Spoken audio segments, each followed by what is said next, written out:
Hello, Brad Zook here.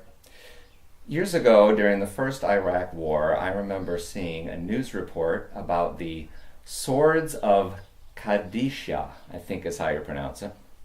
These are arches that are in Baghdad, and they go over a main road in Baghdad. And you could see the hands that are holding the swords are actually modeled after Iraqi dictator Saddam Hussein. Now, what I found really shocking about the sculpture is what you see when you get up close. They piled the helmets of the people that the Iraqi army had killed. Mostly Iranians, many of whom were killed with mustard gas, by the way. So here you have a regime whose policies have resulted in the deaths of thousands, and the regime used a representation of the dead in order to publicly brag about what they had done.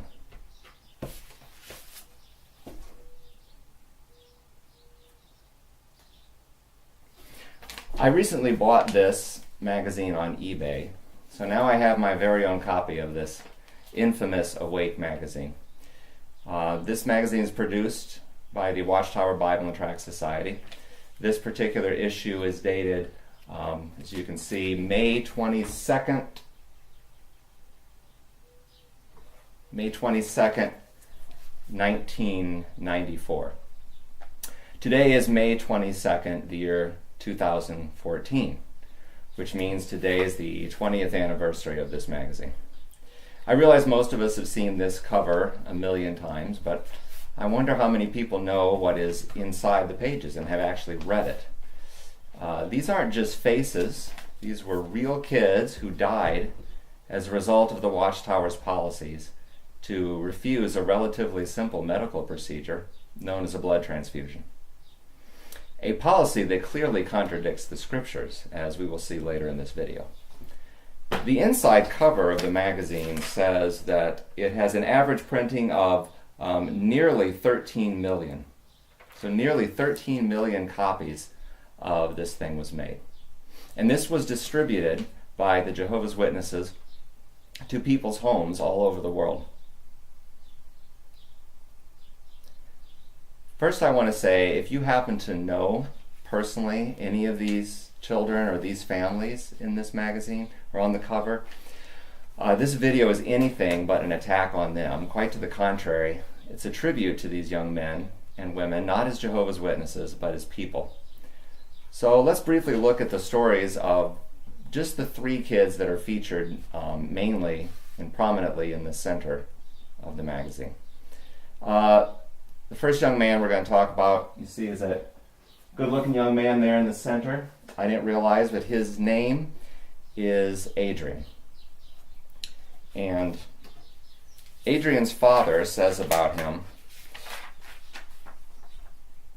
when he was 11, he found 3 young raccoons alongside the highway and took them to school in his book bag. When the teacher came in, the classroom was in turmoil. The children crowded around Adrian's book bag.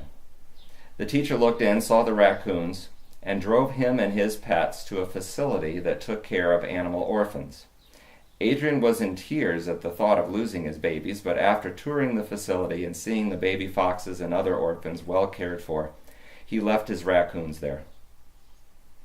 So it makes me wonder if Adrian might have maybe he went to school for veterinary medicine. Maybe he could have grown up to train service animals for blind people or people confined to wheelchairs, for example. Adrian's mother said he was a very loving boy. The children at school described him as a person who would not hurt anyone, she said. A girl in his class was limited mentally. She rode the school bus with Adrian. Other children made fun of her, but her mother told us that Adrian always treated her daughter with respect and would have grown up to work with developmentally disabled adults. Maybe that could have been his life calling. Maybe he could have been a public school teacher and taught the special education classes. When Adrian was 14 years old, a fast-growing tumor was found in his stomach. The doctors wanted a biopsy but feared excessive bleeding and said that a blood transfusion might be necessary. Adrian said no. He was adamant.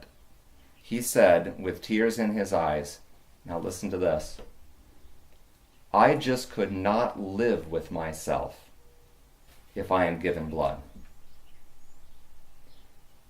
Adrian did not take blood, and he died on September the 13th at the age of 15 years old. Next young person we want to look at is Lene. And Lene's on the left side over here. Lene was diagnosed with leukemia, which is a blood cancer, at the age of 12 years old. And Lene says, "My pediatrician came in and told me he was sorry, but nothing would help me but the chemotherapy and transfusions. He left and said he would be back later. When he left, I started to cry very hard because he had taken care of me all my life, and now I felt like he was betraying me." Lene said, "I have served Jehovah all my life, 12 years. He has promised me everlasting life in paradise if I obey him." The doctors and the lawyer told her parents that she thinks and talks like an adult and is able to make her own decisions. Lene passed away on September the 22nd, 1993. She did not have a blood transfusion either. And the last young person we're going to look at is Lisa. Lisa is on your right side over there. Lisa was also diagnosed with leukemia at the age of 12. The hospital tried to get a court order in order to save Lisa's life. And then Lisa told the judge that she would fight and kick the IV pole down and rip out the IV no matter how much it would hurt and poke holes in the blood.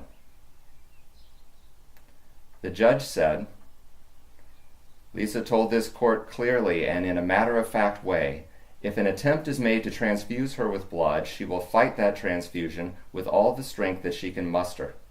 She has said, and I believe her, that she will scream and struggle and that she will pull the injecting device out of her arm and will attempt to destroy the blood in the bag over her head." The judge went on to say that she has a well thought out, firm, and clear religious belief. And that, my friends, is a clear example of why the public needs to be educated about mind control. The judge denied the court order for a transfusion, and Lisa's family took her home that day. She died at home with no medical treatment. Now, the uninformed might look at this, all these cases, and think, wow, what amazing religious faith and dedication these families have. But is that really the root of this behavior, or are there other forces at work here?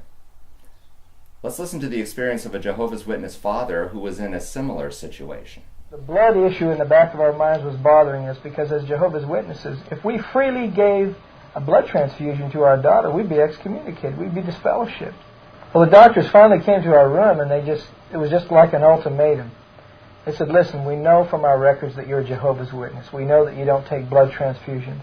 And the doctor looked me straight in the eye and said, "Mr. and Mrs. Blizzard, you have to make a decision, yes or no, whether your child lives or dies." I remember going over to the bed, and she had these cords and wires keeping her alive, life support systems, and holding this limp child that was our only daughter, and just going over to the window and looking out and watching the clouds and the sky, and just started to weep. And I said, "Oh God, Jehovah," and I prayed to Jehovah. We just had a real distinct impression that we were supposed to obey God's law and go by what we had always been taught, and that we were to let our daughter die. And so we just called the doctors back in and told them that we had just had to let her die, that we had to obey God's law. About a half an hour later, a sheriff deputy came to our room and gave my wife and I both citations, and they told us that a court order has already been issued. Your daughter is going to get the blood, and they also warned the staff of the hospital not to allow us to take Jenny out of the hospital. And we were charged with child neglect and abuse. The witnesses, there was multitudes of them that came up to the room, just swarmed the room, tried to giving us Watchtower articles about artificial blood, and you just can't let your child take that blood, and just putting this heavy guilt trip on us. The elders were relieved to find out that there was still time to get Jenny out of the hospital, and they would come up to me and say, "Hey, I've got a plan. We can get her. We can hire a helicopter. We can sneak her out of this hospital. Just unhook the tubes, and we're gone." And I said, "Wait a minute.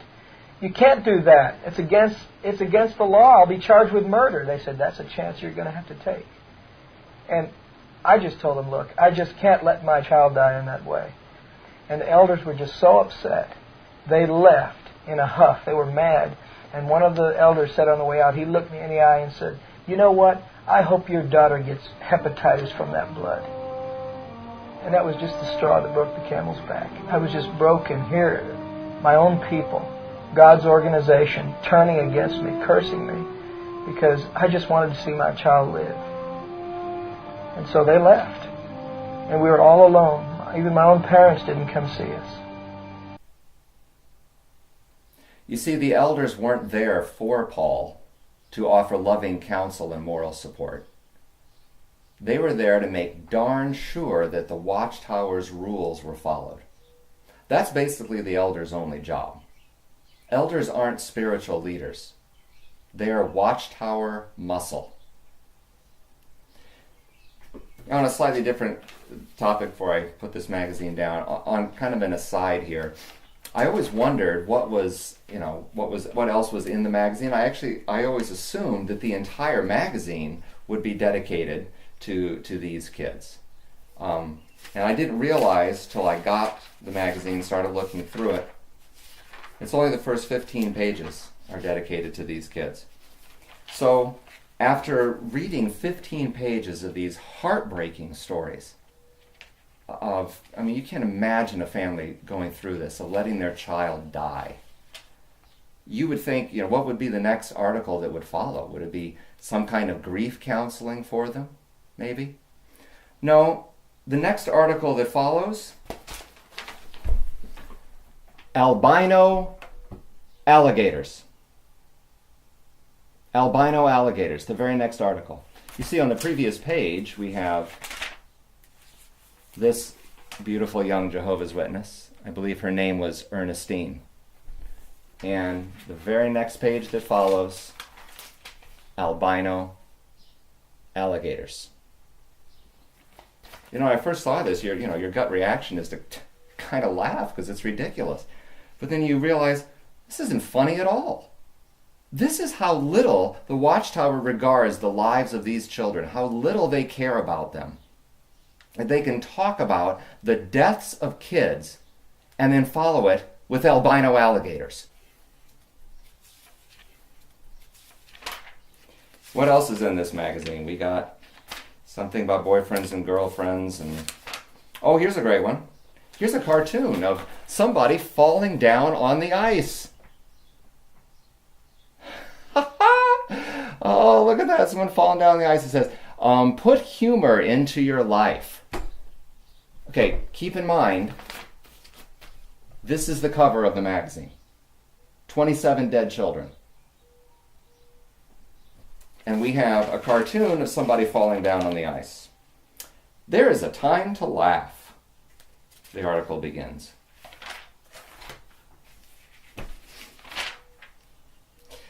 Well, there are people who have better knowledge of the ins and outs of the blood issue than I do, like the fractions and all that kind of stuff. I really don't have a great understanding of it. There are other people who do. You can check out some of the work done by, I believe his name is Marvin Schilmer. He has a great blog on this. ajwrb.org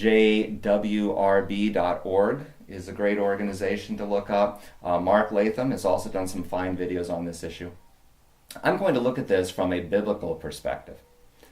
Now, you may not personally believe that the Bible's true, but the point is, the Watchtower claims to believe that the Bible is true.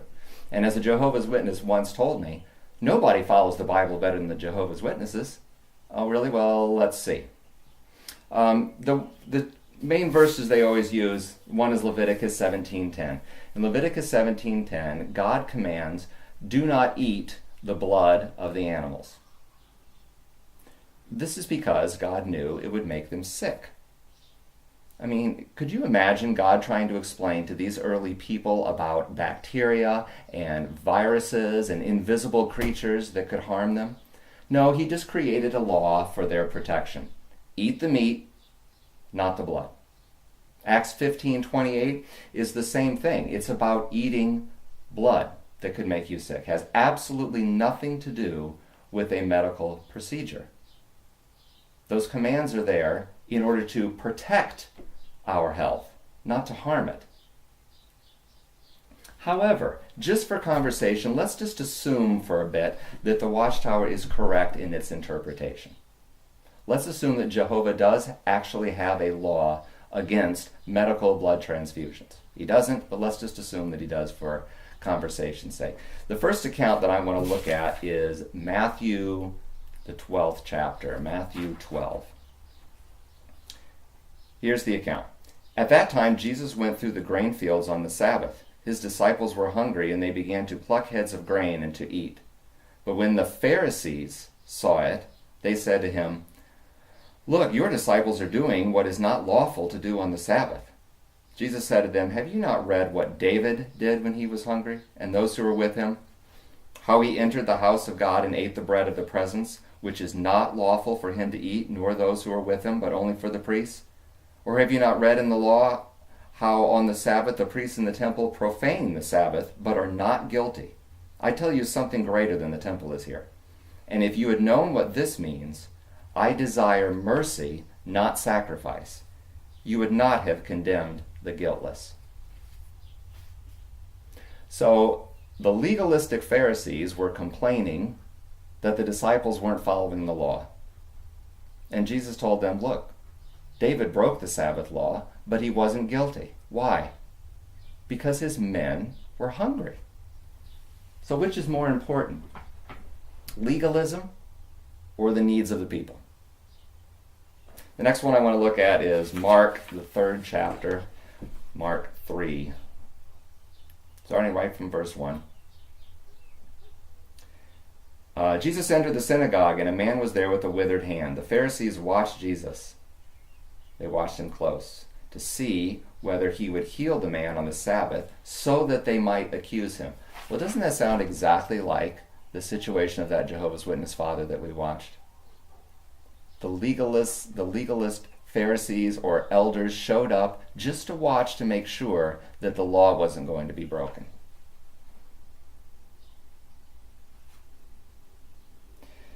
Jesus said to the man with the withered hand, "Come here." Then Jesus said to the Pharisees, "Is it lawful on the Sabbath to do good or to harm? To save a life or to kill?" But they were silent. And Jesus looked at them with anger, grieved at their hardness of heart. And he said to the man, "Stretch out your hand." He stretched it out, and his hand was restored. The Pharisees went out and immediately held counsel with the Herodians against him on how to kill him.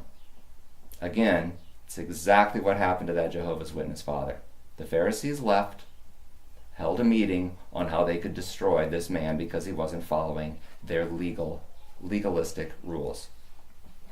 Last one I want to look at, Luke 14. Luke 14. It's a similar story. One Sabbath, when Jesus went to dine at the house of a ruler of the Pharisees, they were watching him carefully. And behold, there was a man before him who had dropsy. And Jesus responded to the Pharisees, saying, "Is it lawful to heal on the Sabbath or not?" But they remained silent. Then he took him and healed him and sent him away. He said to them, "Which of you, having a son or an ox that has fallen into a well on the Sabbath day, will not immediately pull him out? And they could not reply to these things. So Jesus is saying, if your ox falls in a hole on the Sabbath, you obviously break the Sabbath law of not working, and you pull him out. Do you know why? Because despite how some religions try to portray him, God is not a nut. If your son or your ox falls in a hole on the Sabbath, break the Sabbath law and get him out to save his life. So, Jehovah's Witnesses, I have a question for you. Why do your leaders care less about Jehovah's Witness children than Jesus says we are supposed to care about oxen? Which is more valuable? According to Jesus, we're supposed to break the law to save your oxen, but according to the Watchtower, you're not supposed to break the law to save your own child. Now, I've never been a Jehovah's Witness, so you're going to have to explain to me how these rules are any indication of the Holy Spirit's direction. Because from my perspective, it looks like the exact opposite. Bottom line is, Jehovah's Witnesses, you have to leave this organization. To say that Jehovah is the guiding force behind this indefensible nonsense is an insult to God. If you are supporting this organization, you are complicit in all of the tragedies left in its wake. It's time to do the right thing, and it's time to get out.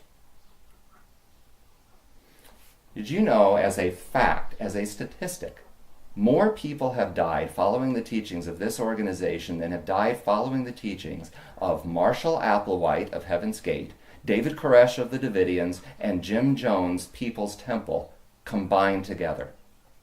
More people have died following the Watchtower's directives than all of those historic cult tragedies combined. And to the Watchtower, you're disgusting. This is disgusting. You are a scourge on the human race. You contribute nothing to the greater good, and humanity will be better off when this organization is gone from the face of the earth. It has been 20 years since the Watchtower Society produced this magazine, and I want to end this video with 60 seconds of silence as a tribute to these young people. Look into the eyes of these kids and ask yourself, what did they die for?